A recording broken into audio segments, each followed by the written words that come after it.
A global economic recovery might not be on the horizon as many had hoped. The International Monetary Fund has once again trimmed its global economic growth forecast for this year and the next because of sluggish consumer demand in emerging markets and a recession in the Eurozone. Our Jin-ju tells us more.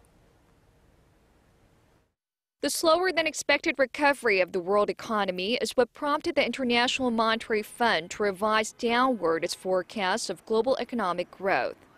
In an update to its April 2013 World Economic Outlook, the international agency lowered its estimates for both 2013 and 2014 by 1/5 of a percentage point to 3.1% and 3.8% respectively.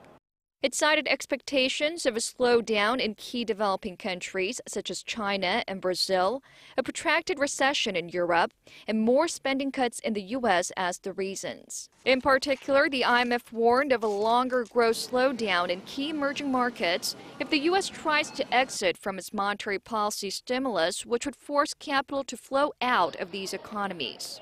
This, it says, would in turn have a profound impact on the world economy as a whole. The IMF also pinpointed Japan's economic strategy, known as Abenomics, which aims to stave off deflation, as one of the new risks to the global economy. This is the first time the fund has turned its back on Abenomics.